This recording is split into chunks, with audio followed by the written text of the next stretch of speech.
Oke,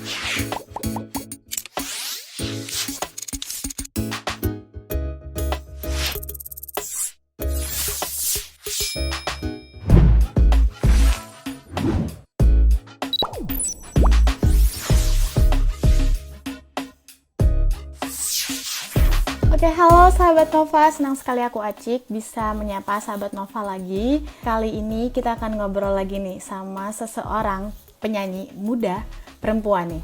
Kita akan ngobrol sama Monita Tahalea. Siapa coba yang nggak tahu penyanyi Monita Tahalea?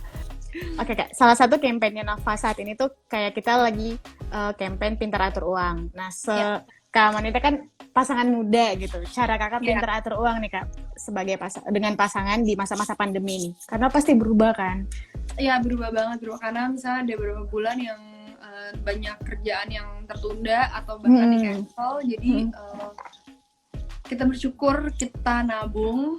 Jadi tabungan itu sangat penting teman-teman.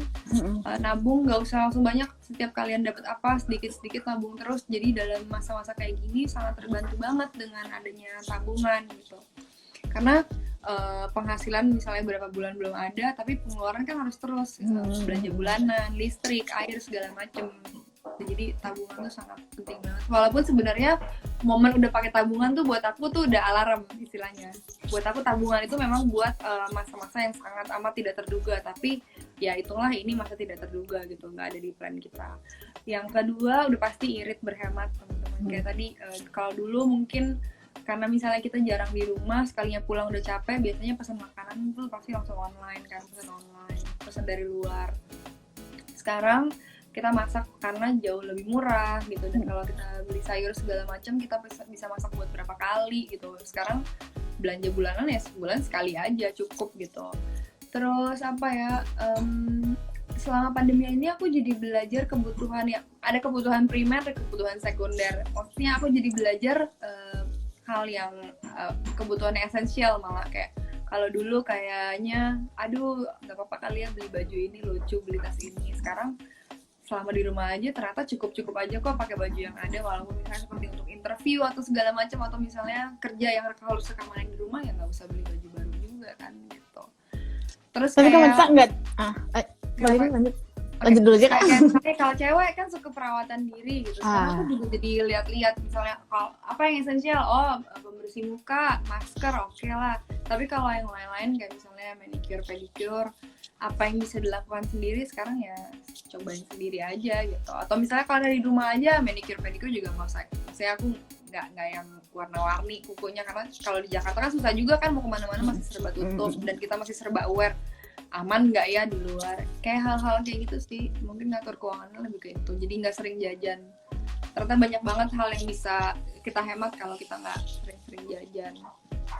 Tapi salah satu godaan harus di rumah aja nih kan belanja online Kak. Kalau kamu itu juga nggak? Kalau belanja kayak baju sepatu gitu sih enggak sih. Karena aku ngerasa maksudnya aku masih cukup, maksudnya juga kita nggak kemana-mana, nggak membutuhkan pakai baju baru atau terlihat baru gitu. Justru tantangannya lebih ke jajan makanan gitu, makanya kan banyak teman-teman yang mulai buka usaha online di rumah kan. Nah buat aku tuh teman-teman yang, maaf ya teman-teman yang puasa ya, maksudnya teman-teman yang jualan makanan dari rumah kayak jual donat segala macam itu malah lebih menggoda gitu loh, selain karena pengen support, pengen cobain gitu. Jadi lebih ke situ sih. Cuma I think it's for a good cause gitu, beli untuk apa namanya support produk temen gitu. Menurut aku itu for a good cause kan. Jadi kan salah satu cara yang Kakak tuh menabung juga kan, supaya di masa-masa kayak gini tuh ada yang bisa kita pakai. Nah kalau Kak Monita bisa kasih sedikit tips nggak menabung yang nggak usah sulit-sulit misalnya? Tips menabung dari Kak Monita.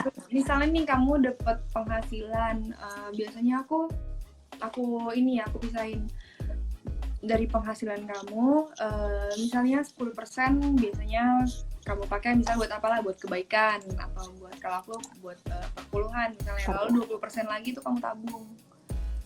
20% lagi kamu tabung, lalu sisanya ya untuk kebutuhan sehari-hari kamu. Lalu kalau ada sisa sedikit baru kalau kamu pengen jajan apa. Tapi itu juga jangan sering-sering, jangan di setiap penghasilan kamu selalu sisihkan untuk beli belanja hal yang baru gitu. Kalau buat aku belanja hal yang baru nggak mesti selalu. Jadi itu sih biasanya setiap dapat penghasilan, 10% ya misalnya untuk kamu kebaikan atau apapun itu, 20% untuk tabung itu udah harus, itu tidak bisa ditawar. Sisanya itu tadi kebutuhan sehari-hari, kebutuhan makan kamu, misalnya kamu ada asuransi apa segala macem. So, aku punya kredit card tapi kredit card tuh jarang sekali aku pakai gitu. Membatasi itu juga ya Kak? Iya, membatasi itu juga. Kredit card buat hal-hal misalnya untuk misalnya rumah sakit yang harus bayar duluan atau gimana, belum di cover asuransi gitu. Itu hal-hal untuk hal-hal penting kayak gitu. Mesti tahan-tahan sih teman-teman. Itu salah satu disiplin yang harus kita bikin sama diri kita sendiri juga.